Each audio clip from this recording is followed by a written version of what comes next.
Along the dusty road to Kapilavastu, the evening sun cast long shadows behind the Sangha. At the front walked the Buddha, majestic, calm, steady as a deep river. Behind him, monks strode in silence, their feet touching the earth, arms bowls at their sides. Word spread like fire through the city. Prince Siddhartha has returned, not in jeweled robes of royalty, but in the humble saffron cloth, like morning light shining into every heart. Within the splendid palace, King Suddhodana sat heavy with thought. His heart was torn, like a sky split before the storm. The son he had hoped would inherit the throne had returned instead as a wandering monk. Pride swelled in him, yet it was pierced by the wound of disappointment. In the hall of pillars, beneath drums of ceremony, Why did you father abandon and the son throne? met. The king's voice broke the silence.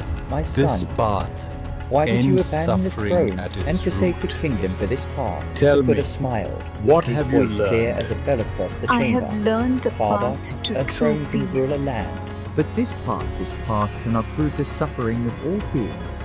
These words felt like thunder, echoing through the core, striking every heart that listened.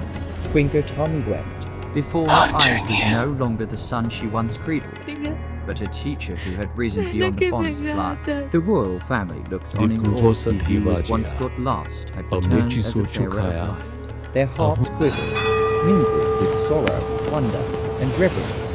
The king lowered his gaze. Within him, pride wrestled with reverence, doubt with devotion. In the stillness of that chamber, the strength of worldly power was humbled before a higher truth. The next morning, the Buddha and his monks walked silently through the streets of Kapilavastu. Their steps were measured, their pulse empty yet full of dignity. Citizens bowed in reverence, their city transformed by the quiet presence of those who sought no wealth but carried boundless peace. Suddenly, a child rushed forward. It was Rahula, eyes shining with innocence and resolve. He lifted Let his me face to his follow father you. and spoke with trembling voice, "Father, let me go with you." The court gasped. The simple words of a child pierced deeper than the sharpest blade. The Buddha bent low, Father, placing his gentle I hand want to on Rahula's follow your head. His path. gaze was filled with love, I yet steady understand, as a my mountain. son. The crowd watched in silence as bloodline and dharma became one. A prince was no longer heir to a throne, but to the path of awakening.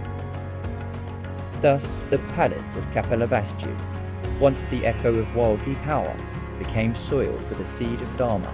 Some royals donned the monk's robe, others took refuge as lay disciples. From that day, king and Sangha were not opposed, but bound together by compassion and wisdom. As sunset poured gold upon the city walls, history was changed. The Buddha's return was not merely reunion, it was the opening of a gate, where an entire kingdom stepped toward liberation.